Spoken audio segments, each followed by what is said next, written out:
This is the Marginally Geeky Show, the epically geeky book club.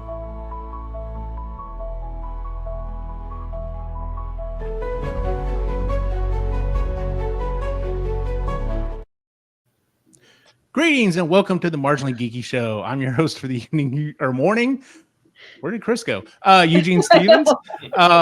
We started the show and she ran off. Anyway, this is episode 92, a psalm for the wild built by Becky Chambers. Whose pick was this? Me. Chris, Okay. the one who disappeared. The one who disappeared and came back up. All right, let's just start off. Well, let me go ahead and start off because I've been doing this. Joining me today is Ray, Chris, Joseph, and Jen. How's everyone doing? Good. I had to go check on the dog. Everything's Fair fine. enough. Yeah. If you're watching the video version, you'll notice that those of us in front of a in front of a window, it's actually daylight. We're actually recording this on a Monday, so we can accommodate for Jen with the time difference. But so we may have a little more energy. We may be a little more tired. I don't know. It just kind of depends. So, but back to my original question, Chris. So why did you pick this book? Why anything? You know, I saw it on a bunch of lists on Bookstagram of like top 5 books of whatever. So I kept seeing it over and over again, and a couple of them had said how small the book was. Like it's only 150 pages. And same with the sequel, which is this one, which is A Prayer for the Crown Shy. I don't know what these titles mean. Anyway, it's the same. So I'm like, cool. It's a really quick read. It is a Hugo winner, which is like the book Oscars for fantasy and science fiction. And I just seen it several times, and everybody was like, who had put it on their list, raved about it. So I just tucked it back in. Fair enough. It is rated 4.5 out of 2,686 reviews on Audible. So I mean, it does have a really good rating. I'm gonna run through the synopsis here real quick. Quit doing that. What are you doing? I'm just trying to start a new note. It has been centuries since robots of Panga gained self-awareness and laid down their tools. Centuries since they wandered en masse into the wilderness, never to be seen again. Centuries since they faded into myth and urban legend. One day, the life of a T-monk is upended by the arrival of a robot, there to honor the old promise of checking in. The robot cannot go back until the question of what do people need is answered. But the answer to that question depends on who you ask and how. All right. I guess let's start off with some of the characters because honestly, there's really only 2 characters for this book. Mm-hmm. Like you said, it is an extremely short book. The first character we have is Dex. I'm sorry, their technical name is Sibling Dex, and they are a monk of the god Aletheia? But I thought it was Alala. Alala.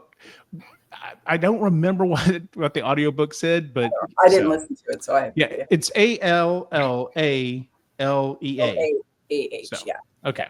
And then the only other character, I mean, we do encounter some other people in the book, but the only other person that's a real character in this is splending speckled mosscap, or as it's just known in the rest of the book as mosscap.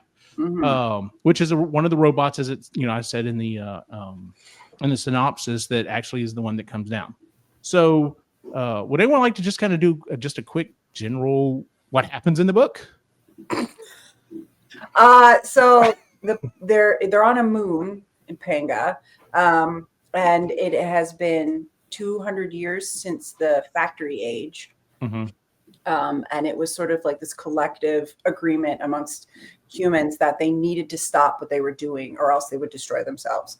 And while they were deciding that, the robot helpers, I guess, all became sort of self-aware and were like, we don't want to be a part of this. So what happened was humans and the robots agreed to this agreement. Like half the humans would live on half of Panga, and then the other half would be left to the wild, and the robots would go and live there. And that was just sort of their agreement. And it had stood for 2 centuries. And Sibling Dex is a monk, and they are sort of like, I need something new.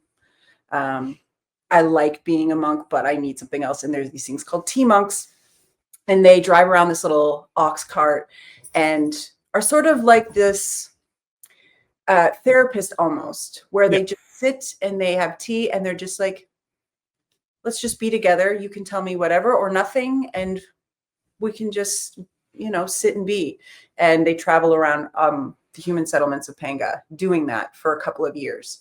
And then again, they get a little like, okay, cool, I need something else, and decide that they're just going to go off track, literally.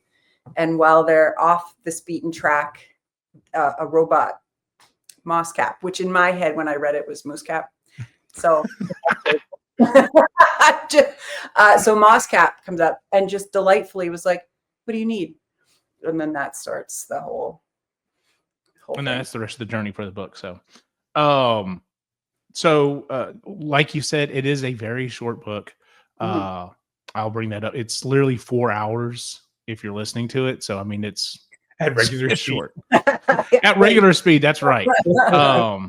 I'll be honest with you, the reading was a little slow on this one for me. So I actually was like, oh, you know what? I'm going to take my time. I'll just crank it down to 1.5. And I was just like, nope, I got to crank this back up. So it was, anyway. So what was any favorite parts that anyone had in the book? For me, it was now you're gonna get me saying it, Moose Cap. Moss Cap, I think, was my favorite character in the way of like just meeting it and then kind of going through. It reminded me of Baymax a lot, right? So that's probably my favorite part, is just meeting that robot and then kind of the deep dive in the philosophy a little bit at the end. So yeah. Yeah, my favorite part was just that nobody was in peril. Nobody was in peril. Nothing catastrophic was about to happen. There was no sense of urgency throughout the entire thing, which after, like Bob. Sorry, and like Dungeon Crawler Carl and like a couple of the other books I've read, like I was just like waiting for something bad to happen. And the fact that it never did was just very, very nice. So my whole thing was like this, there was no sense of real like life and death peril. It was all just of like, I feel a change come. I need to change something. And I don't know what it is, but I have to do something. I can't keep doing the same thing. Well, I really related to that component of it because I feel like I'm sort of in that part of my life right now where I'm just like, okay, cool. Now what? There's got to be something else. So yeah, I liked the the softness of it. Fair enough. Anyone else? Sorry, this horn keeps going off, so if it's distracting, tell me, but like literally for 10 minutes. So I really liked, shockingly, the harmony in which these humans were living with the planet, and the way the robots, even though they gained sentience, just were peaceful and went off on their own and then coexisted with the humans, who were not known to be, I'm assuming they're humans. I mean, this is on another planet, human, presumably, but they're human-like anyway. I just thought it was lovely that these creatures, robots, everybody was able to kind of coexist. Humans realized the error of their ways in burning fossil fuels and extreme consumption and all of the terrible things they had been doing, and they actually fixed it. Yeah. It was so refreshing. Like, who knew that humans could learn from, hundreds of years of doing the wrong thing and do the right thing? And so that was just like encouraging to me and nice to see for once, because you hear the opposite a lot, like dystopias instead of more utopian narratives. And yeah, I really thought that was sweet. And like you said, Chris, I didn't realize it until you said it, but like, oh yeah, nothing terrible happened. It's like just a nice story of two beings meeting and understanding each other and having a few like misunderstandings and then learning from that, rather than feeling threatened by each other and feeling like, we have to best each other and you're out to get me, whatever. It's just a sweet story. So Favorite part, I mean, I was looking more so for scenes than like more generalized things, but the scene where they actually meet is hilarious. The fact that they're taking a shower and all of a sudden, the robot just shows up out of nowhere and it's just like, oh, look, I'm out in the middle of nowhere and naked, and all of a sudden there's a robot here and my food's burning, and it's just a very comical thing that's happening. So and they were like singing and dancing, and then nobody's supposed to be watching, and oops. Yeah. And of course the robot doesn't give a shit. The robot's just like, whatever. The squirrel was fine. The squirrel was fine. Yeah, the squirrel was fine. Exactly. So, Joseph, any particular favorite parts? Moscap in general was really good. I'll be honest with you. I really had a hard time with the book. I listened to it twice. I still don't understand what it was about. I could not follow anything for the life of me. I would stop and rewind, and it felt like looking at the reviews of the book and reading the synopsis and then listening to it. I was like, these two things are not meshing in my brain. It's like I was staring at a painting and everybody was talking about how awesome this painting was and how the emotions it drew from it and everything like that. And I was like, it's a picture. Okay, cool. And like I said, I had to listen to it twice. I still couldn't tell you what the book was about. It's interesting you say that, Joseph, because there's one part that really stuck out to me, and it was somebody observing. They were talking about observing a painting, and one view was how the painting made them feel, and the other was it's just paint on a canvas, and it's like it was interesting that you say that, because that's literally talked about in the book a little bit. So let's talk about some other quick things about the book. The first thing that kind of threw me, I get where you're coming from, Joseph. When I kind of figured out and wrapped my head around, this is, and we'll get there in a minute. This is basically just a bunch of little. We have some build up, but then once they meet the robot, it's just a bunch of like small vignettes. Essentially, it's just a bunch of different philosophical things to kind of throw at you and kind of think about. That are, it's woven together as a story, but it's essentially just a very minor crash course in philosophy, essentially. The first thing that did throw me though was the pronoun, and it's they. And I was like, okay, is they referring to a single individual? Or like Jen said, is it like, am I making an assumption that this is a human being and it's not a human being? But then it kind of becomes clear, no, this is a human being. And they prefer to go by they, which, whatever. But it was just, without that being completely defined, like I said, that was a little open-ended for me at first, because I was like, well, we are talking about giant robots wandering around, and it's just, so I was like, who knows? Maybe this isn't a human being. Maybe this is someone different. But that very quickly was, that was fine. What was there anything you disliked in particular? I'm going to go ahead and go first because we've already kind of talked about it. Chris, you said you've read the sequel, right? Yes. Yeah. Okay. Does it continue straight on from this one? Yeah. Okay. Here's my problem. I think this should have been one book. For the length. I'm not sure why. It's fine if you're, if you're really into the story, you're probably perfectly fine with, handing over the money, the credits, whatever.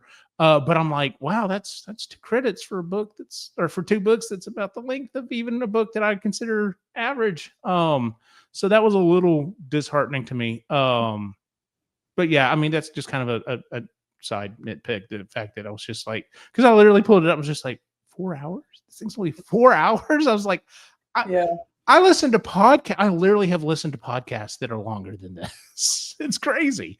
But that was my kind of big nitpick. Yeah. So anyone else? For me, I will say I had to restart it a couple of times because I thought I was missing something, because there were a lot of jumps at the beginning and jumps in time, which wasn't really explained. I was like, what did I miss? Like what? And so I did go back a couple of times, but once you met the robot, that's when I was like, oh, okay, I'm in. I can listen to the rest of this book now. But yeah, Dax jumping around, or Dex, sorry, Dex yeah. jumping around quite a bit. that was kind of messed up.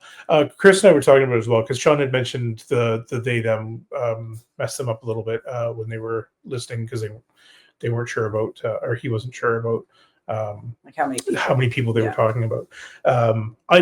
I'm used to it now in the way of like at work. I have to write, so people will write reports, and I have to remove any individualism of the report. So if they put a he or a she in there, I have to change it to they or they them, and like that's just part of the report. So that's normal for me now in my brain. It's I actually refer to anybody as they them until I hear otherwise. It's just how I go now. Fair enough. Yeah. Yeah. I think like you said, Eugene, I wished it was a little long. Like I wish it was longer. I don't know if there's even going to be another book coming out in the series.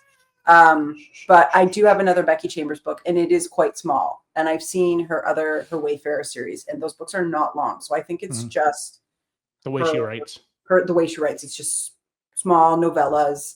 But yeah, I wanted more, which is why I was like, okay, I know I'm going to want the second book. I know I have to, because this isn't going to be enough, especially if I like it. And I did.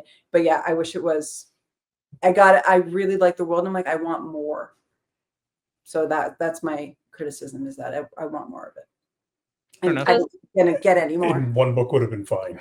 And one book, she could have condensed two books into one. So I'm not sure why, but do you think that's just how we like, because I mean books have gotten really big recently, like, and I know it's kind of one of those things that like, because it's easier, it's cheaper, and it's easier for them to add pages to a book than to completely start over and do it, all from scratch. So I know there's an inflation in the book industry of, make it longer, people are paying money, you've got to make it worth it for them. I think the fact that that's not a hardcover, is it? Yeah. Okay. It's sorry. Okay. It I would have thought maybe they would have been a little more like, hey, maybe they can both go together, but like I said, they aren't, at least in Canada, they're not as expensive as a traditional hardcover. Like we have all of the Dungeon Crawler Carls, and Canada books are fucking expensive. They're $40. At least brand new, they're $40 at least. So this one in the US it's $21.99, and then in Canada it's $28.99. But again, this is it. Yeah, for almost $30. $30. Two of them should have. It should have been packaged. It could have been. Like a what do they call them? Omnibuses. Yeah. When they pitch like series all into one book. And who knows? They may go back and do that. I mean, if it's doing well, they may put them all together. So yeah. Jen, you came off mute. You were going to say something there. Yeah. I was just going to ask: does the second book wrap it up pretty well, or does it leave room for another book? It leaves room for another book. But if there isn't one, it's okay. Okay. Yeah. Like it, because I recently read a book that complete cliffhanger at the end, and then I went and Googled it, and there was no talk in the book or any kind of alternative ending, something I missed, and I was like, what the hell was that? That was so mean. Like, I hate it when you read a book and realize there's a second one, and then it's like, months or years out, and you're just stuck. But at least with this one, you could reread them pretty easily because they're so short. If you need to. They're so short. And it's been a couple years since this one. Since how long ago was the second one published? She handed it in 2022, and there isn't a third one. So I would think at this point there would have been another one, and there isn't. So I think this is just because if it's doing well, I guarantee you the publisher is hey, when's number 3 coming out? Like, you know what I'm saying? Yeah. Like they would probably be beating down their door to be like, hey, where's number 3 if there is a number 3. So yes, please. It's funny. Going back to the Magic 2.0 books, one of the things out of that book series that has impacted me so much is that whole part where they were going back and watching old movies and how they're like, they finished the one movie and they're like, all right, well, where's the sequel? And they're like, that's it. That's how movies in the 70s were. Like, this was the story. It's not a happy ending. And they're like, that wasn't an ending at all. It just stopped. And I'm just like, I don't know, maybe it's our generation, but I'm like, no, we can't do that. Like, you can't do like if they tried to do Empire again, people would fucking riot, be like, what do you mean? So, I mean, the closest we got was not Endgame, Avengers, Infinity War. Like that was already hard enough. Yeah. I'll never forget Jennifer's rants on that one. She's like, "What? You were That you was were in the it?" theater with me. I was when in we the theater watched with her. Like, it. I think she was like raving. everyone's like, quiet. It goes to black, and I think she was the one who was like, Fuming. "What?" I might have had an expletive in there along with Maybe I don't remember exactly. everyone in the row with us, because I think we went with the group was like, yeah. I mean, we Okay. knew it was going to be a 2-part, but I mean, but then again, we also knew it was going to be a 2-part. So there's a little bit of, okay, we know we've got more coming. And if it's just like, oh, this is the end, this is all you get, and that's it. Like, so, Joseph, anything particular that you didn't care for, or that we haven't covered already? I mean, that's all of it. There was nothing I didn't like because I couldn't follow it. So Fair enough. It was just, it was okay. Okay. Thoughts on the writing? I thought it was pretty straightforward. It would have been a lot worse if this had tried to get a lot more. I don't want to say fantastical. What's the word I'm looking for? Complicated. If it was tried to be more complicated, I would have been like, I don't know. But I like that it was very straightforward. It was very much. Here's the question. Okay, well, how am I going to answer this? And let's think about this question. And then we kind of go into the thought process and we get into the philosophy of it. So. I did like that. So, any other comments on the writing? I like you said, it was straightforward. She didn't like, I think about it like when we've read a couple of Nick Offerman books, he used such big heavy sentences and big heavy words to describe something so simple. He didn't need to, he overdid it. Mm-hmm. And while it sounds very pretty in his voice, you're left being like, I don't know what the fuck he just said. I don't know. But it sounded very educated, sure. But with this one, I felt like it was very, like it's a huge question of what do humans need, and also like what is my purpose in life with a mortal, small little blip of an existence? What do I do? Mm-hmm. And but she made it, at least for me, very easy to just be like, well, hot damn, and just think about it. And I really liked. It was easy. It was It was really easy to just It makes philosophy very accessible. Yeah. This, I think the show does a better job of it. But if you've watched The Good Place, mm-hmm. that is a full course on human philosophy and psychology. And I did kind of compare it to that because it was very much, oh well, there's this thing that's happening, and well, why is it you feel that way? And let's kind of explore that a little bit. Let's talk about that a little bit. And every episode of that show was like literally the trolley problem. Like they literally did the trolley problem, and it was just like you having to think about, well, what would you do? And that's it. So I did like that. Yeah. The next question was, would you read another book by this author? And obviously Chris is yes. So yeah, and I have another one upstairs, and it's a complete one-off book that I will read, and then I'm going to get her Wayfair series, which I think is like 4 or 5 books. Okay. So absolutely, this is why I like romance too, which is because there's always a happy ending or a happily for now. And for me, in the way I like to read and consume my entertainment, that's like the first rule. Important. It's very, very important for me for things to have nice things happen. So so far the first 2 books that I've read from her, because real life is shit enough. I can do that all in my head, all on my own. You need the entertainment to be happy. I need it for me. I need it because I can do it by myself quite easily. I can devastate myself when I'm alone. I can do that all by myself. I do not need to have a book do that for me. Yeah. Same. No, I don't need help. I don't need. Yeah. Isn't that right? I need help. No. Nope. It's why I don't like watching drama shows. Like I different show, but like Christy and I are watching The White Lotus because we've both heard so many good things about it. Yeah. I'm having a hard time with it because everyone in there is a garbage person, and in the few people who aren't garbage people, I'm just like, okay, I like you, you're okay, but there's so far and few between, and even the people who are just okay and not like a rich asshole, I'm still like, you're still not that great of a person. Like it's like rich people problems. I don't want to. Yeah, but they're not even like nice. Which I only got through, I think, like 3 episodes, and I'm like, I can't. I don't We know. finished season 2 the other Yeah. night, and it's like I said, it's very much, and I have to keep that in mind. It's like this is supposed to be lampooning rich people. So I'm like, okay, well, all right, I guess that's the thing. But I'm just like, I really wish I was watching something that was funnier. So, but it is what it is. It's like true crime for me. I don't get Oh, any yeah, I can't do enjoyment it. out of it. I don't understand. I actually think it's kind of offensive that people are like taking pleasure out of real life pain and misery, and like there's an ethical problem with it. Like the victims have come out and been like, so between all of that and just not getting what's interesting about it, I'm like, I'm gonna stay away from it. I don't know. So for me, I don't get pleasure out of what I do love I love diving into. It's like a puzzle for you. It is. It's a Psyche. puzzle. It is. Yeah. It is. I am digging into the psychology of somebody who could do something that I never could. Yeah, And like why the fuck are they able to do it, and what's driving them to it? But you don't I have guess- anxiety. It's the people who have rampant anxiety who are Yeah. listening to murder podcasts before they go to bed, and it's like that's relax. Lainey, Christy, not I'm terrible. like, no, I can't do it. like that's when they get together. Did you watch this one? Did you watch this one? Have you watched this one? So yeah, I can't do those either. I'm just like, and since I've had children, the ones where there's a child involved, I really can't deal with those. I'm just like, nope, out. So I was also I was on the road to being a cop too. So Yeah. oh well, fair enough. Yeah.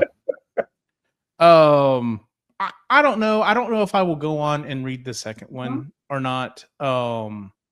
It kind of honestly, it's going to kind of depend on how close I get to running out of credits. I may be like, oh, I'm going to slide this one back and get a credit back here. So I did get it. I'm gonna listen to the second one. It was only $7, so that's why I was like, It's cheaper than the book. cheaper than the book. Right? oh yeah, absolutely. So I was like, I'll listen to it. So I haven't listened to the second one yet, but I will listen to the second one. And if there's a third one with these two characters, I'll probably listen to it as well, because I feel like it'll actually complete the story. Yeah. Because right now I feel like they got started and they were like, okay, now that it's good, we're gonna just stop here. So Yeah, fair enough. Did reading the book impact your mood? If yes, how so? It made me so happy. That makes me happy to hear you say that. I loved it. It was so delightful. And like I said before, I am going through this part of my life, as a lot of people do in their middle age. Yay, middle age. Yay! Woo! Where you're just kind of like, what am I going to do with the second half of my life? Like this first part, a good chunk of it, I had no control over. So, and then that other part, before I got to middle age, I was just trying to figure out how to not die. And then now at middle age, you're just like, what am I going to do? So for me, it was like, it's like the right book at the right time, which is why I was just like, I read it slowly on purpose because I didn't want it to end. I didn't want to read it too quickly and be like, oh, I should have took my time. I wanted to drag it out and enjoy as much of it for as long as I could, seeing as it's only collectively 300 pages for both books. But it made me it calmed something in me, and it really just made me feel like I'm on the right path. Like the path that I'm picking is a good one. That's how it made me feel. Anyone else before I jump in? Yeah. So for context, when I listen to the books, any books that we choose, or just whatever I'm reading, the way I do it is I take my lunch break around 12:15. I eat in like 10 minutes, and then for the rest of the hour, I go for a walk. Especially recently, because it has been sunny and 60 degrees just consistently, And the best way I can describe how this book made me feel is what I put in the chat when I was like halfway through. It was like, this book is giving me a complex. Am I dumb? Because I do not get it at all. And it didn't get better on the second listen through. Fair enough. Felt about books we've read where I'm like, the rest of you are like raving about it. I'm like, am I stupid? Did I miss something? I don't understand what's happening. I get you. I understand. I've had the exact same feeling. I guess for me, it was similar to Chris, like when it got to the part, especially at the end, where they're discussing like, why do you need meaning in your life? Why do you have to have a purpose. That really hit me hard because that's pretty much been my life for the past like 3 years nonstop, just trying to figure out what my next step is and failing miserably and still not having any more clarity after reading the book. But it was kind of, I guess, nice to just hear someone else going through it and then it being questioned as to why do we put so much emphasis on this meaning thing and feel like we have to constantly be working towards something and we can't just enjoy life. Mhm. And yeah, I'm one of those people who has to maximize productivity in every area of her life. And I struggle with just enjoying things for the sake of doing them. So it was, I guess, just a reminder for me. And not that I'm doing any better at it, but you know, you need the reminders to help you make change, I guess. The book really reminded me of a conversation that we had with Quinn when he was about 10, no, even younger, 8. But you're gonna have to give me more. Came home and was just tears. Oh, and 10. Yeah, it was, Fifth grade 10. was hard. Like, I don't matter. Yeah. And that's all he could get out. I don't matter. Yeah. What are you talking about? I am one of 7 billion people on this planet. I don't matter. Yeah. And it was this like, oh, you need, this whole meaning piece. And so one of the things that, and it's still, I have to remind myself of this as well. Part of life is enjoyment of being in the time you're in. And that's what I think this kind of book talks about. We are animals. We are just, we happen to be constructs that can understand that we are here for a limited time. So for me, it's the enjoyment. It's the enjoyment of interaction with you guys. It's the enjoyment of meeting a stranger and just having a chat with them in the line. Loves doing that. Those are the moments that I feel most human, and I enjoy those moments immensely. And so for me, that's what I get out of this life anyway. Wow, there's a lot of stuff to go through here. Because I do want to talk about that meaning of life. Frustrated. This book initially had me frustrated, and the reason why is because Dex needs help, especially the points where there were specifically the things that they wanted to address. That was a philosophical thing of they need help, and Moscap is trying to give help, and they're just like, no, I can't accept this. And it's just like, why? Because that frustrates the shit out of me with people. I get, now granted, I'm 47 years old. I've lived a good portion of my life at this point. And I get where people would be like, especially if it's like taking money. A lot of people are like, I don't want to take charity. And I'm like, I get that. But on the other hand, it's like, but if you are rich and you're not a douchebag, then I would, like, if I hit the lottery, you got to believe I would be giving money and buying stuff for people constantly, not as a way to hold it over people, because I have the ability to do this thing. Yeah. Please let me do this thing. It makes me feel good. And like you said, Ray, this kind of goes all back into it. Well, what is the meaning? What is my meaning?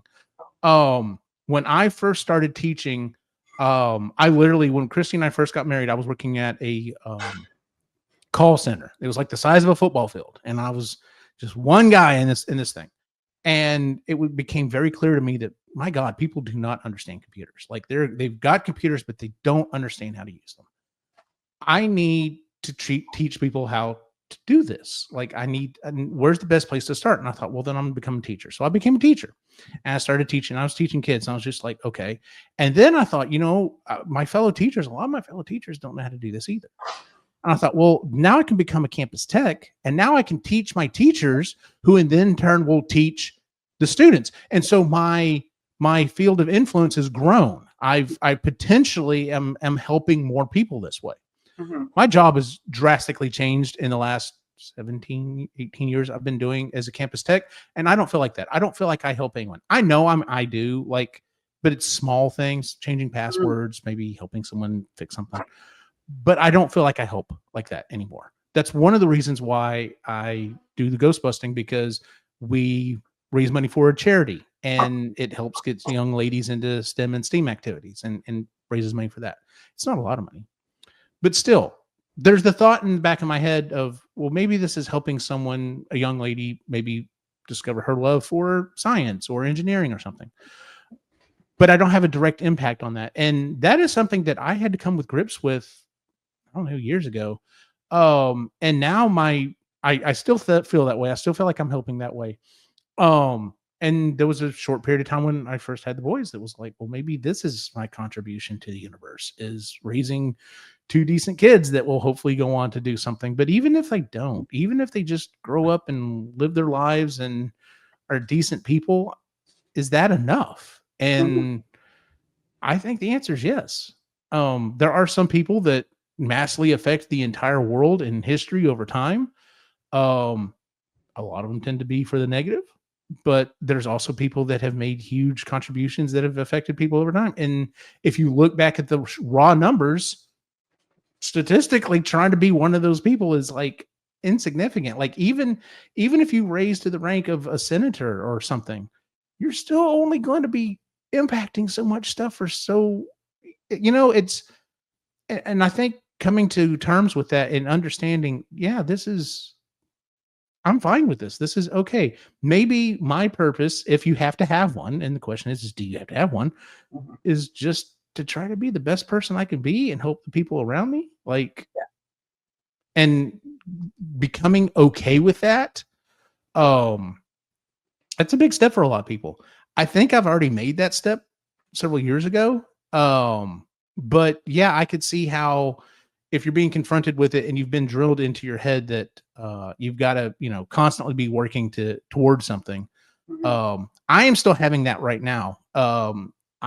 Since we moved into this house, and I've mentioned this before on other shows, I haven't had a lot of extra money. So I literally have not made anything. Like I made the boys' costumes for Halloween, but other than that, I have not. Like my shop pretty much sits out there unused, and I do feel bad about it. But then there are projects around here I could work on. Like my proton pack back here needs a little rewiring done to it, and I just don't feel like it right now.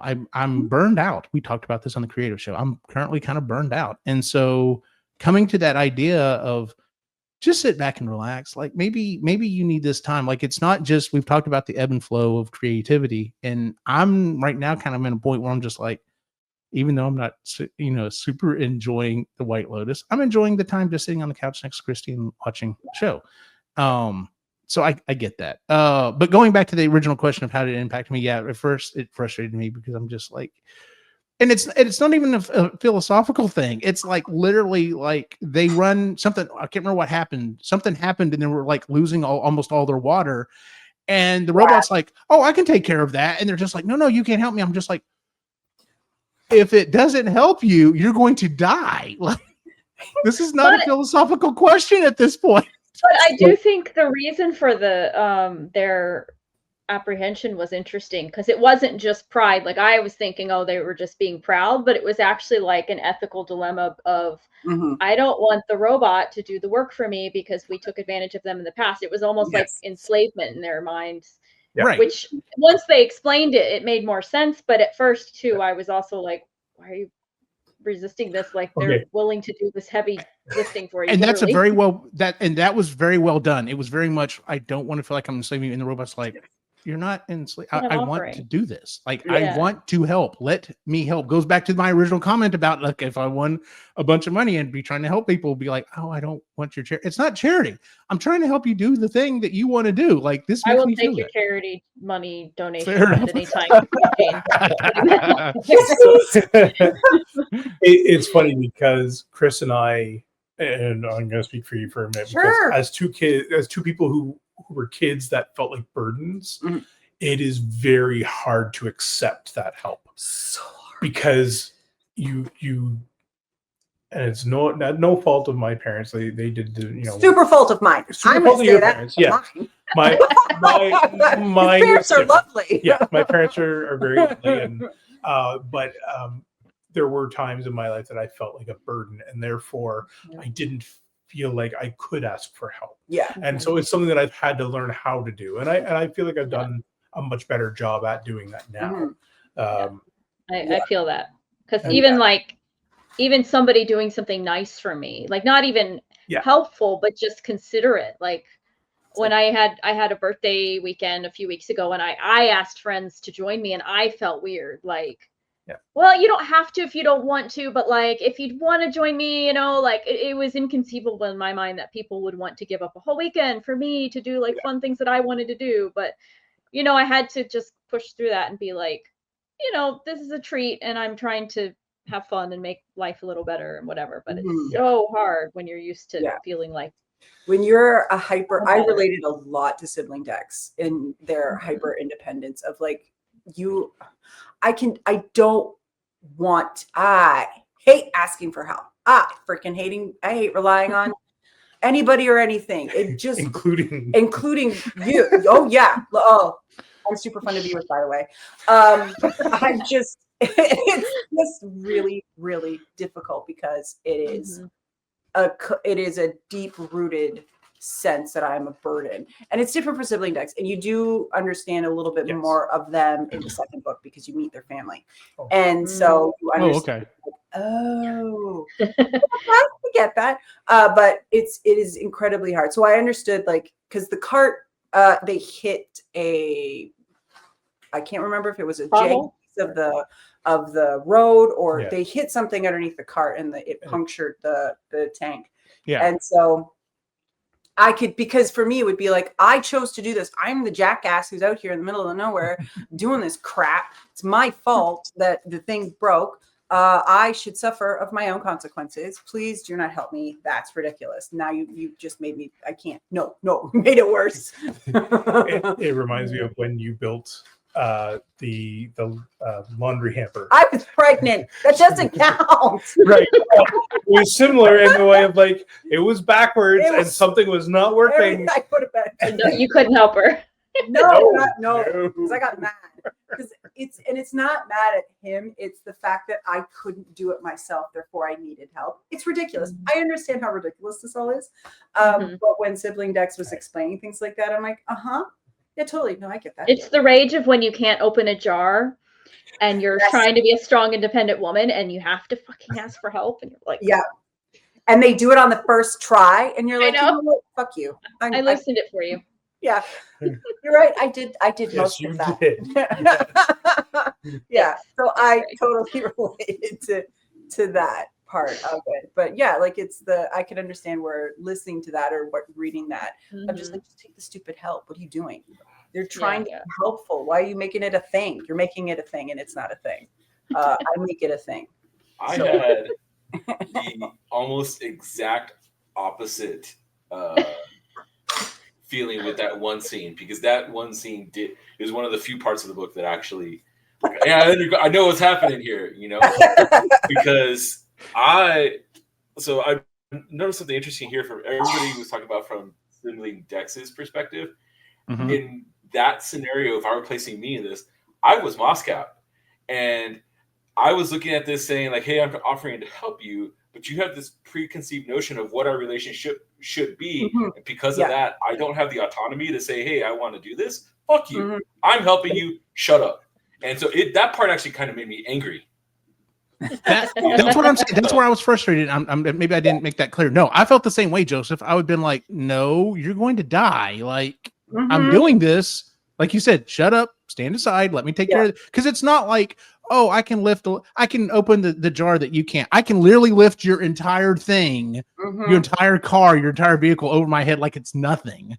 Like So and that's what's very much why does go ahead.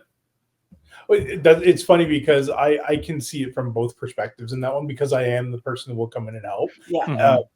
But being the person that doesn't accept help, I've also learned, okay, how do I push somebody who's not going to accept the help and be like, offer it in such a way of like, it's okay. I'm here to help. I won't pull out the nail until you tell me to. I think that just looking how relating that to my life, especially out here, the reason I think that specifically I resonate more with Moscow is because out here I am the other. I am in a predominantly white area. always. And you know, so anytime we have a new neighbor moving in, and she and this other friend of hers were trying to get a this giant ass keyboard out of the back of their car and into the house. And I walked over and I was like, "Do you need some help?" And she's like, "No, I got it." They both fell over. The thing fell on top of them, and I'm just like, I could have helped, you know. And I'm not saying this because I'm Hispanic. They said no, but I'm just it's very much, I understand where Moscap was coming from, because in this scenario he was an other, and I do feel like that a lot out here, especially, you know. And it's just like, you don't get to decide what I am capable of. Fair enough. Yeah, absolutely. Yeah, that's a good point.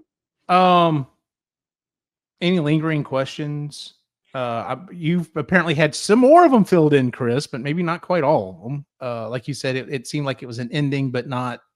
It could go on if need be. Oh yeah, like when I finished the first book, knowing I already had the second one, it was like, okay, so I could see ending it there and it being okay. But it was just because I found both of them so endearing, and I just loved the landscape and everything. It was just like, I just need the whole thing I needed more of. So it was just more like, what happens next for the whole thing. And even now, after the second book, I'm like, and more, please. Just a whole bath. Yeah. I want to know if the robot actually figures out how to make good tea. But that was a sweet moment because it was adorable. Killed a plant after being like, I've never killed anything before, or you know, like that scene there. I thought that was a sweet thing that it did for them. Like, that whole scene at the end where they woke up and the robot had done all of the stuff, like, kind of choked me up, because I was like, oh, they like needed this. They needed to be on the other side of the tea wagon, and even though it was terrible tea. It was terrible tea, but it was the best tea they've had in a while. And I mean, that was, it's so sweet and so like, sometimes you just need to be taken care of, and that's okay. Yeah. I did kind of enjoy that point of, what's the difference between killing an animal and killing a plant? Like, it didn't understand. It's a life form. It lives. It breeds. It reproduces. It you know, it meets all those qualifications. And it was just like, how do you answer that? My choice. It's kind of because Moscap doesn't need anything to sustain itself. It just exists. So trying to explain it of like, no, this sustenance is better than this sustenance, and it's just like, I guess an unanswered question, the only one I would have, is just learning more about the robots' culture, society. We get a little glimpse, but it'd be cool to meet others or see them interact. I don't know if they do that in the second book, and then to see the resolution of, you know, do they continue to exist peacefully together, and you know, well, fear. And what happens with all the books and all the stuff that they found up there? Do they resurrect that space for other people to go on this pilgrimage and of finding themselves and that kind of thing? So, I know you got. I have all those answers. You just have to keep reading. Let me see here. Narration. I thought the narrator was fine. Neither good nor bad. Just, I thought it was fine. It was fine. Her Dex voice was okay. I preferred Moscap's voice. So it was very happy. So, well, okay. So let me ask you this: going back to Dex's pronouns, did anyone else make the assumption that Dex was a biologically female?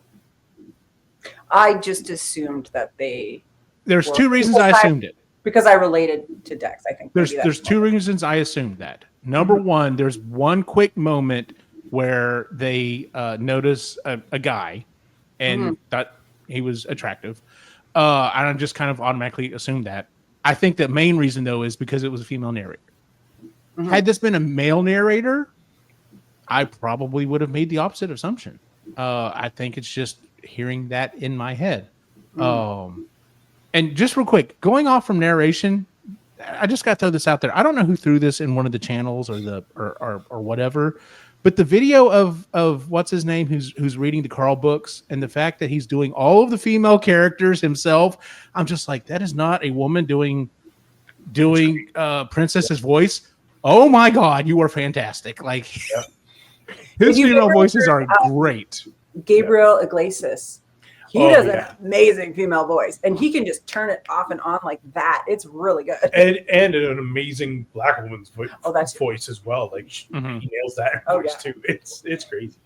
Yeah, like I said, I think those were the two things that the one thing I'm like, okay, I'm just being neurotypical. Okay, attraction to a male, probably a female. But like I said, I think it was because it was a female reader. I was just like, is this? Because if it was assumed, not that it matters one way or the other, because the story is just the fact of it's about the journey. So, any tropes, any themes that resonated with you that you thought the book did well? I like to jump in real quick and just say, I thought it did a good job with the idea that life's a journey, and sometimes you just got to be on that path, and sometimes you make mistakes, and you just got to own up to it and either move on or change direction. And I did think it did a good job with that. I sometimes I wonder, like, this point that I'm in my life right now, where, like I said, where I know part of it's just because of lack of funding, where I'm not like making stuff. I'm like, am I moving out of this phase? And I don't think so. I see projects that I'm like, oh, that would be interesting to do, or I kind of want to work on that. But there's a little part of me that's also like, have I literally built a house and I'm going to set up a shop and I'm done with that phase? I don't think so. I think I may move on to making other things, but I'm also like, if I'm like, well, I think I'd prefer to do something else, having to be okay with that. I'm still kind of chewing on that one a little bit, because like I said, I haven't gotten to the point where I'm just like, okay, well, I've got the money and the time.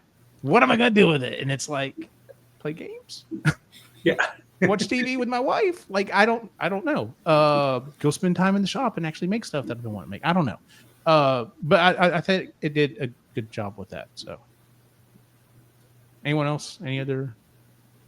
Yeah, I think for me it was just it was a good reminder of life is a journey, and we're in this existence to enjoy it, and whatever you find enjoyment out of, that's what you need to go and do.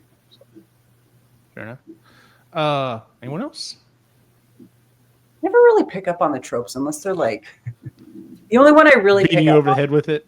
Yeah, usually it's the miscommunication one that I really get pissed off with. That didn't happen. They were very communicative with each other, like very open with all of that. Yeah, so that's usually the one I pick up on because I don't like it. Which is really nice, especially considering this second season of The White Lotus. It's literally, that's kind of like one of the main things is no one is talking to each other or communicating. And that was another thing that's driving me insane with that show.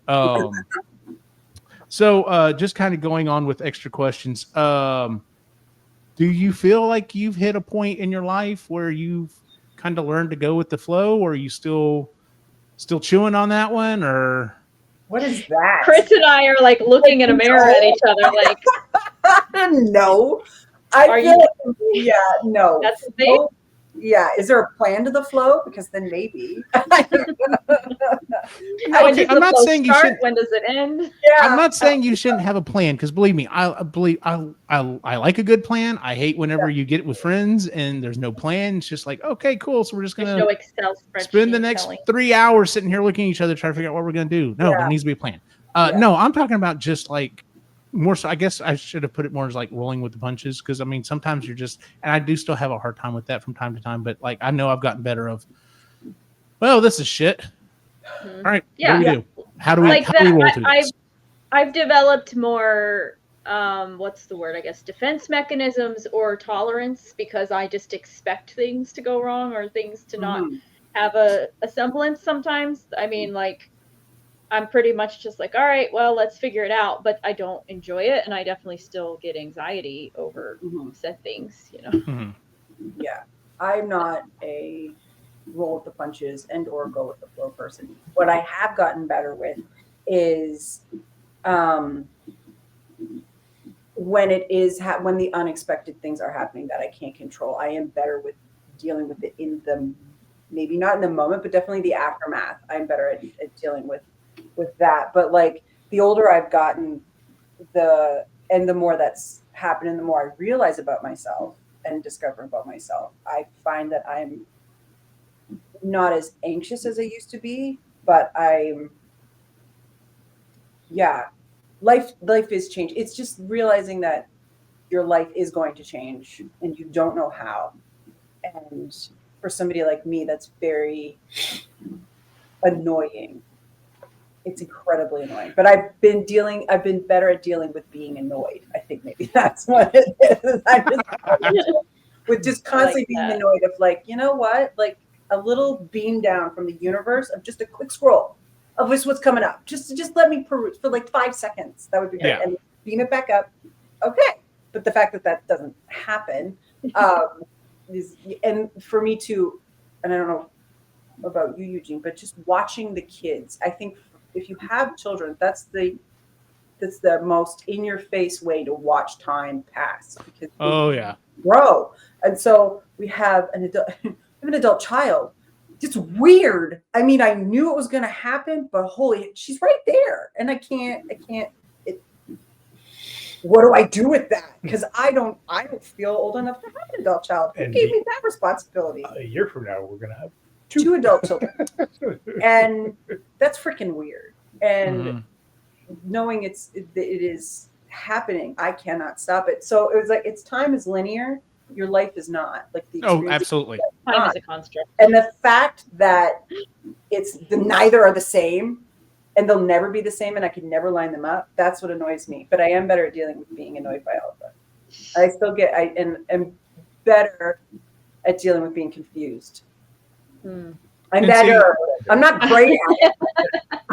It's just smiling and nodding. Like, yeah, like I think too, along those same lines, like I used to be a lot worse about anything that came up, going down the rabbit hole instantly of worst case scenario, just focusing on that, stressing on that, and then it wouldn't happen, and or something else would happen entirely, and like I deal with it. And so I think I'm better at like realizing when I start to go that way, pulling myself back and saying, why don't you just wait and see what happens? Don't think about it, or maybe that won't, and usually it doesn't happen at all. Like, So in that way, I think that helps me be better at going with the flow, because I'm not instantly like going for the worst case scenario. And I don't know, but that just comes with time and age. I think you just realize, oh, I've been stressing myself out about nothing for all this time. Maybe I should stop and actually, just wait and see.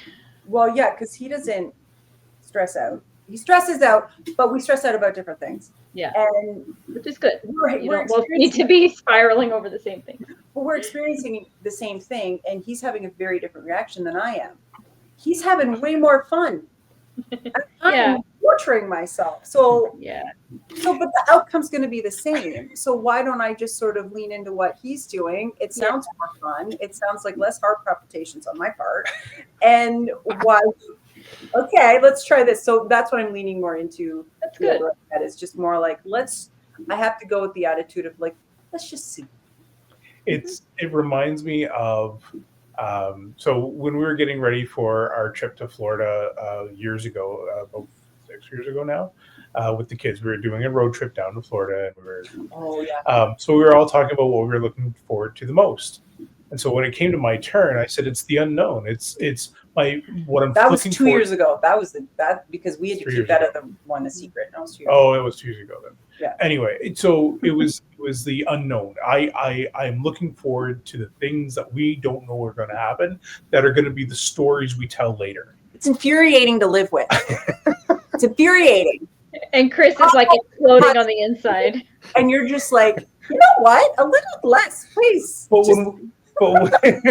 when we got home, the favorite parts that we talk about are the things that we didn't plan, and we didn't. He's right. That's what's annoying. That's the annoying part, yeah. When he's right, damn it.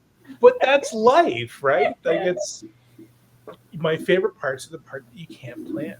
But he honestly believes that. Like, that's just not him being like, Such a cliche.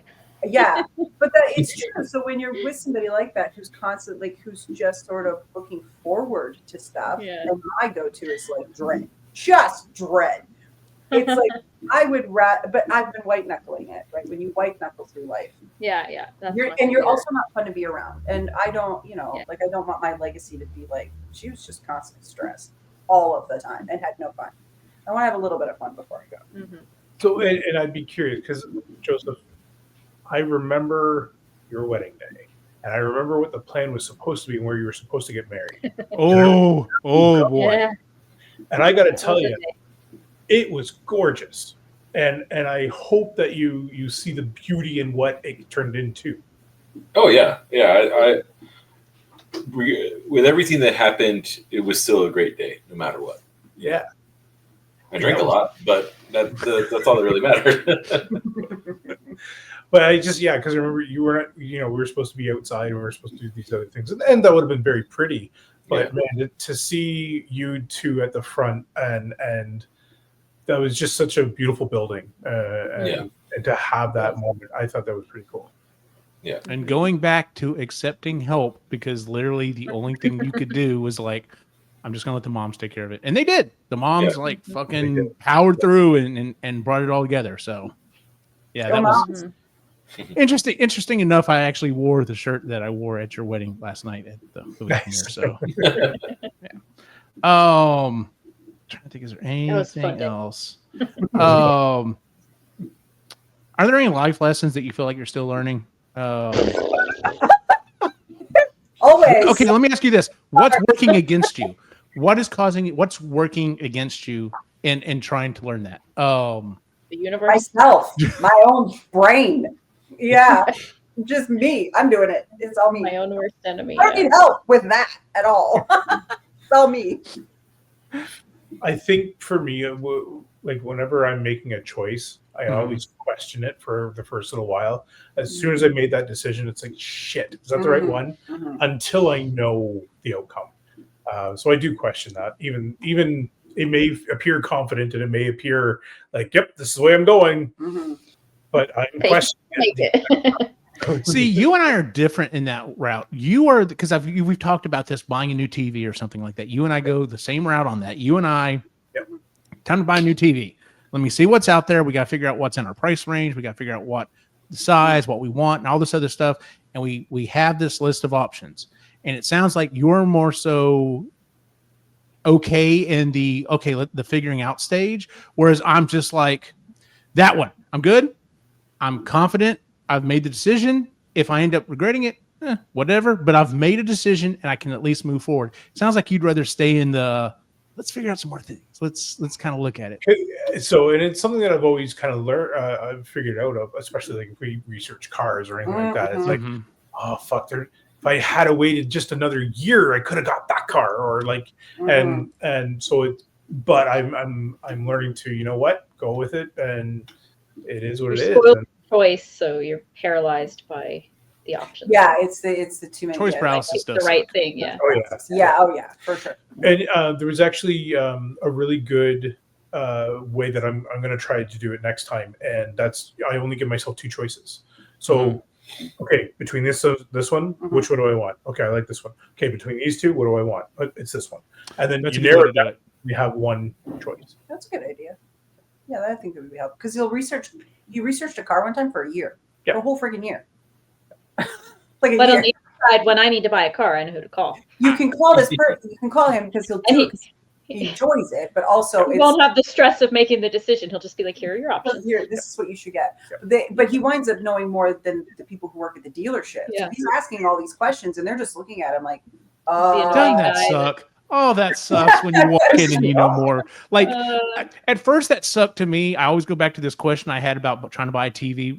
Like right as I had graduated, my dad was actually buying it for me, and I came down between these two TVs, and I walked in and asked the question. The guy was like, I was just like, what? But now I actually kind of revel in that idea. Like walking in, like what's his name from Parks and Rec? Just hi, heck, can I help you with anything? I know more than you. And just walk off. Walk in. Can I help you with anything? I want that one. Can I enter? No, No. just go get it, and I'll meet you at the thing. I You're already know what I want. more like that now. I would say. Much better at that now. I would Yeah. say that. Yeah. Hmm. So, and in all honesty, it's better for them because they're just like, oh, because a lot of them I know, like I sucked at sales. I hated sales. I hated the hard sell. And so if someone just came in and was like, hey, I need a computer to do these things, and it was very like, okay, cool. I've got one for you. This is the one you want. Don't bother looking at all this other stuff. This is what you need. Whereas, some places, they always like, well, try to do the upsell. I hate the upsell. The upsell sucks. And so I'm sure a lot of times it's just like, no, cool. You know what you want. Let me get you in and out and get my commission and roll with it. So, anything else? Anyone else want to throw anything else out there on the book? I think overall, most of our opinions were pretty positive.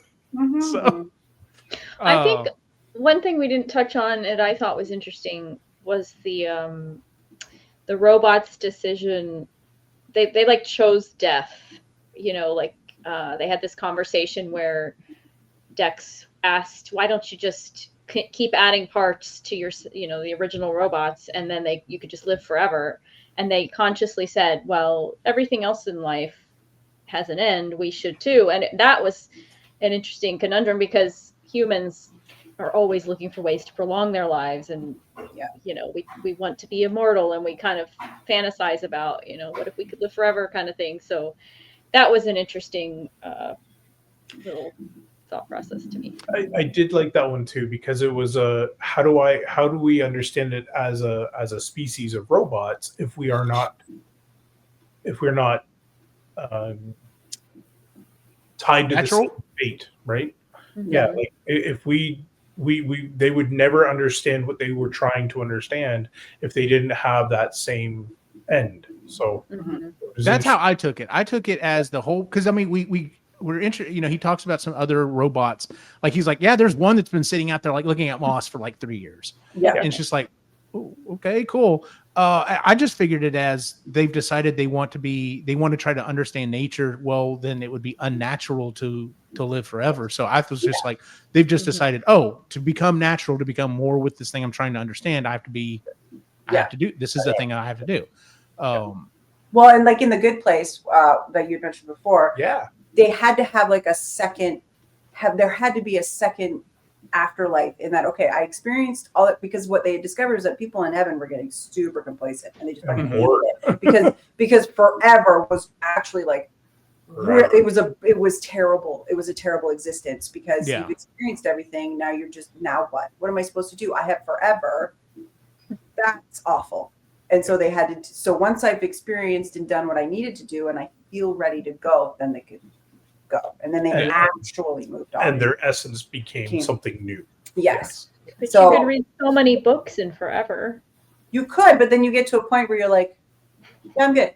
Now I want to experience it again for the first time. Yeah. And like they didn't give them a time limit. That was the thing. So it could, however, some people needed a shorter amount of time than other people. I know for me, I would need a lot of time before I felt ready to go. But like, I liked I actually couldn't remember if that was in the first book or the second book when he said that this is when Moss said, this is how this is what we decided to do.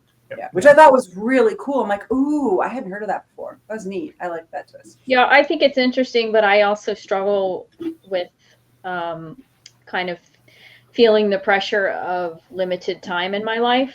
The older I get, I realize just how much I still haven't done and I want to do. And I'm, like I said, always trying to maximize. And you start to think about, should I have done this or that, or how could I get to this? And so hearing that there's an option to live longer, stay longer, appeals to me and probably most humans at this stage, but the humans there, I don't know. So. Yeah. Well, I mean, we talked about it in the Bob books where, it was some people started, they chose to become assimilated or, become what's the term they use for them now? Not a clone. Replicant. No. Replicant. Yeah. To become a replicant. And then they were turning themselves off because they were like, I'm kind of done. Like, I've done everything I want to do. And most of us here were just like, maybe, but it would be a long time because there's a lot of stuff to still do. So it would be a long time. So many questions. But I think you would get to that point. It just, I think some people points would be different. Yeah. Yoda. Tired. Exactly. Yeah. All your questions. Yeah, I love that meme of Yoda's. I had to become an adult to understand being so tired of being asked questions. I just rolled over and died. So, because there are those days, it's just like, go play. Go. Here's your iPad. Go do something. So, I think that's pretty much our synopsis, our review of the book. So I guess let's go ahead and move on to what else we've been reading. Would anyone like to go first? I'll go. All right. Because I have read the second book. This is the second book, A Prayer for the Crown Shy. It picks up right off where the first book ends. It's not a cliffhanger so much as it's there could be more if the author wanted there to be more. I really liked it. I liked it better than the first one. So if you want to know, because it just fills out the world a little bit more. And then I'm reading, I have like 9.5 hours left of The Inevitable Ruin. I'm liking this one way more than the last few. And I think it's because they've zoomed out and it's more of a full picture instead of just the crawl where you get little bits of outside. Now it's all sort of coming together. And then I'm reading another book called Phantasma for my other book club by Kaylee Smith. Like, it's fine. It came with warnings, and I was just like, am I old now that I'm like, I kind of don't see the point of it. I get why trigger warnings need to be there for books like this, because sometimes you don't want to read whatever, but like, I'm like, oh, I didn't know that needed a warning. Too much. I didn't know that needed a warning. Somebody gets a paper cut. Well, no, it's not that bad, but some of them are. Sometimes it feels like that. Yeah. So I'm reading that, and I'm like halfway through, and then I read another romance book called Dream Chaser by my favorite romance author, Sherilyn Kenyon, and I hadn't read that one, and it was good. I do love a grumpy sunshine. It's like my favorite. And yeah, I think it's since the last time we got together. So it's been a slow month, but I will be glad that I have some space and time after this Carl book when the next one comes out. Fair enough. There's a lot that happens. Thanks, Joseph, by the way. But I'm like, I need a rest. Which we've been sharing with everybody. Everybody. Like Quinn is on the fourth book now. They really liked the third book. Nice. A lot, but they're on the fourth one now. Well, I got one of my coworkers to start reading it. He started 7 weeks ago and just started Inevitable Ruin. Holy crap. He's just flying through them. Wow. Nice. And I've read none of them. You have, exactly. They are highly entertaining. They are very entertaining, but they are very much, there's a lot. It's intense. It's a lot. And I would not have liked this if I had read the book. You need to listen to it. Yeah. The Really, audio because does usually with those, I feel like I need to physically read if there's a lot. I mean, you might, but like Jeff Hayes makes a huge amazing. difference. Yeah, the voice acting is wonderful. And by the way, going back and re-listening to it, his voice for Donut is not as feminine in the first book as it is in the second one. Because in the first one, I went back and re-listened to it, I was just like, it's not Donut. That's not Donut. And then the second one, we start getting, the other thing is even though it was typing in all caps, he wasn't doing the shout, this is ridiculous, that type of thing. Like, you weren't getting it. And I was like, I miss it. At first it was a little annoying, and now I miss it. I like to believe that's on purpose, because as Donut matures throughout the crawl, she's getting a little more sentient. That's very true too. So, but yeah. Except this part, like, she's yelling all the time. Yelling. She's stressed. Yeah. Poor Donut. You go. Oh, you're not reading anything. No, well, I finished the book. Wow, judgment. Finished the book like an hour before the podcast. Yeah. Well, I got listening to other shit. Listen to a lot of podcasts. What am I? So, A Quarter of Thorns and Roses is the other one that I'm listening to. Like, you have to. I need somebody to talk to about this. Nobody I know has read this, and I have thoughts and opinions. So it's a slow slog. It's terrible. It's not your jam. You are a very good husband, Ray. Did I send y'all the thing that said, according to the way these new book titles are, technically a bowl of mac and cheese counts as a book title? Yes, I was just like, does. No, yeah, it does. I didn't Yes, see it that. does. Yeah, Hmm. yeah. I really dislike these characters. All of them. Hmm. That's all you're Well, gonna say. That's all Why you are have you to say. putting him through this? Then, like, if I ever recommended a book and I was just like, I don't like these characters, and Chrissy's Yeah. not either, she would Oh. hit me. I will never recommend these stories for this No. group. Oh, this is why I've never picked one for us. Is I've like, heard such good things about them, but it's if mostly you from watch women. Twilight and you like that, then you would Hmm. find this entertaining. But Tw- it's like, Twilight is better than this one right now. wow, What?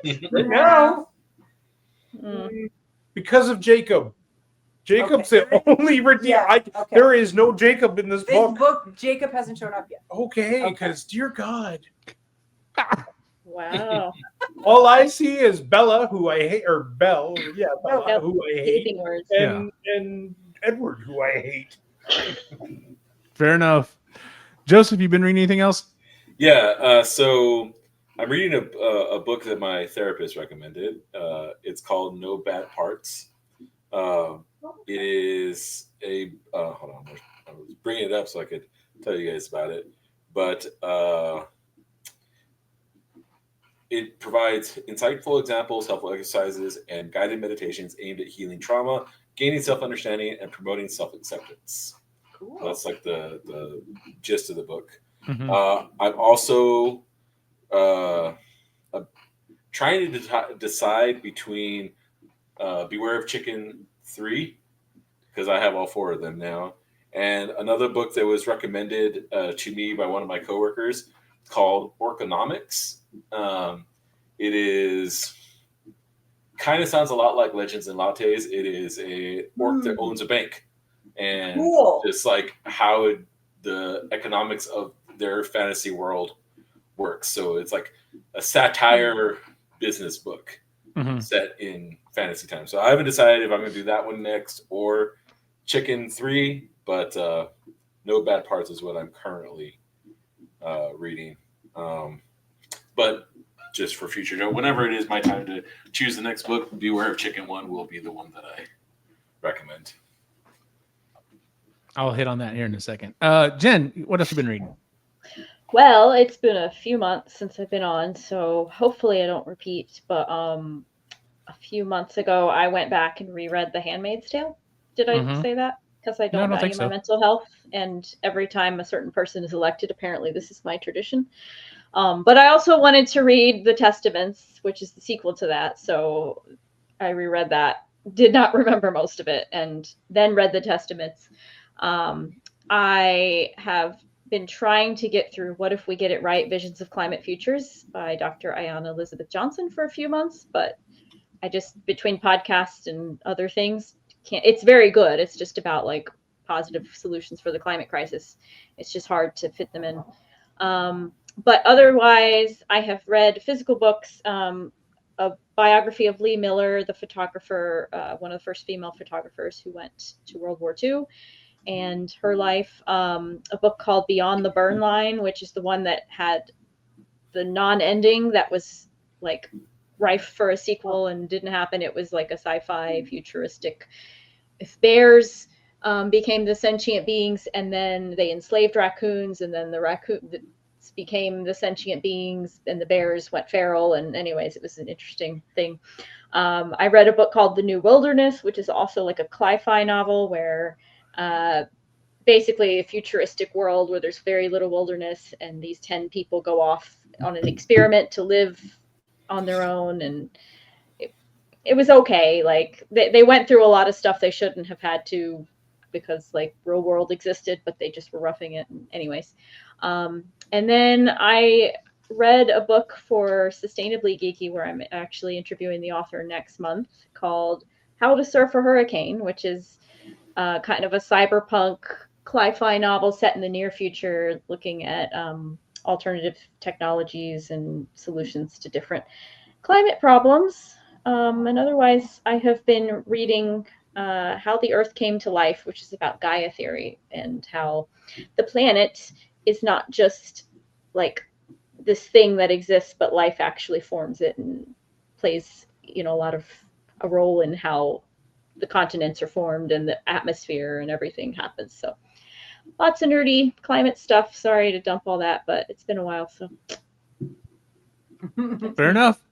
Like I said, I've been going back through the Carl books again. I'm on the Bedlam Bride right now, and I totally understand why you're enjoying this last one more, Chris, because almost every book up to this point is setting up there are some payoffs here and there, like we get the Hecla payoff and stuff like that, but it keeps kind of building and building and building. And I'm not giving anything away at the end of this book, but there are some more things that are set up, so there is some more story and some more things to explore, but they wrap up quite a few stories in that last one, and I did really enjoy it as much as I was freaking out because Ray and I were like, "Where's Donut on the cover? Donut's on every cover. Where's Donut?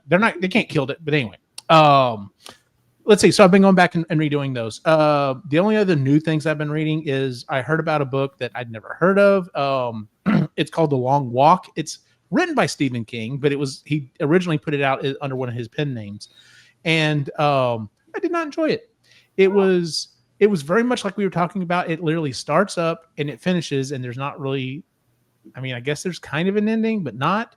It doesn't explain a lot of the backstory and stuff. So essentially what it is these boys, these 17 to early 20 some odd boys, there's like 2 from every state in the US, and they start at this one location at 9 a.m. And the whole thing is they just have to keep walking, and whoever ends up lasting the longest will get whatever they want. The government will literally give them whatever they want for the rest of their life. But it's literally just this walk of them. They have to keep walking, and they get 3 warnings. And if you stop walking, then you're shot and killed, period. And it's like, it never explains, like, some of them start asking, they're just like, why did I do this? And it's just like, why would you ever do this?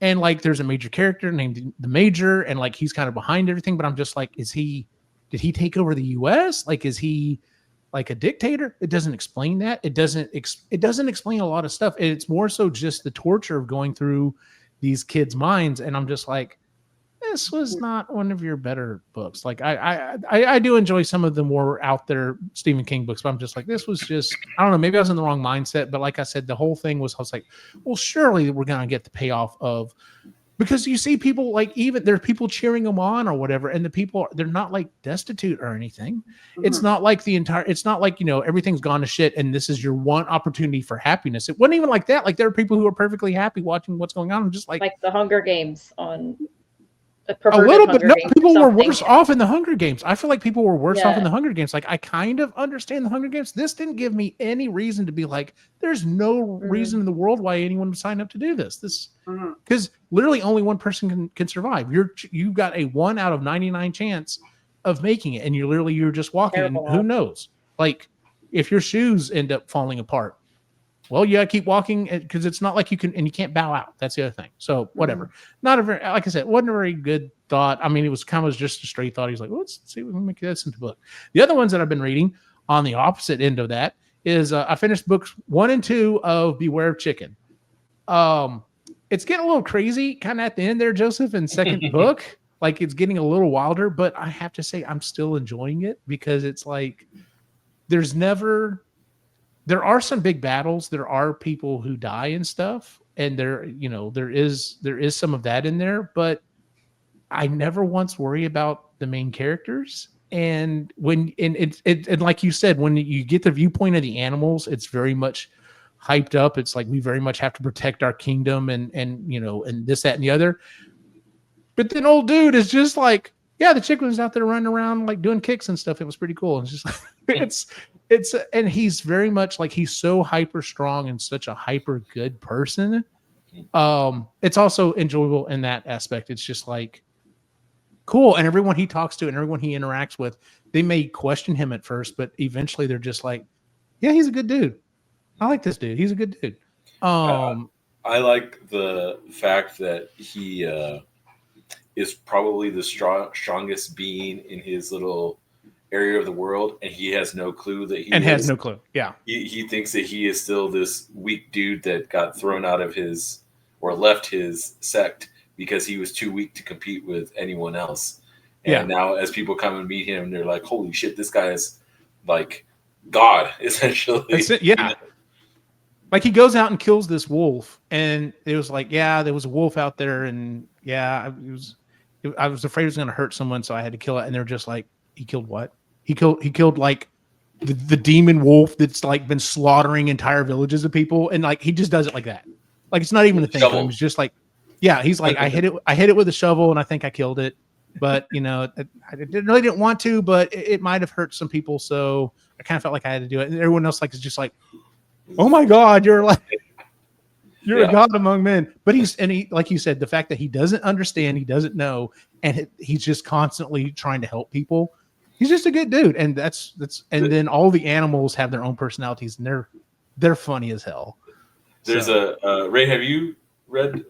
There's a part, I think it's in book 2, where he's introducing hockey to the villagers. Oh. And he's on this frozen lake, and he's playing hockey. He's checking them. He's showing them how to hit the puck and all this kind of stuff. But all the villagers and this disciple that he's taken on think it's some kind of like really high form martial arts training because of how they have to balance on their blades and then use their shoulders and check people and all this kind of stuff. And Jen's got to go, so we will see you next time, Jen. Oh yeah, I'm pretty sure he's Canadian, right? He has to be Canadian, right? Okay. If he's not Canadian, he's definitely Northern United States. But yeah. I'm interested to see what you think, Ray. I really want to see what you think, Chris. I think no. I think you're going to really like this book. Okay. When we talk about high stakes battles, it's like the in book 1, it's the farmer looking at the chicken and being like, oh, you kept rats out of the chicken coop. But in the chicken's perspective, it's like this grand martial art epic where he's fighting this one rat that has like superpowers and whatnot. So it's a very, the two perspectives are so different. Yeah. So that's our next book, is it? Well, whatever. If we can get another interview set up. Mm-hmm.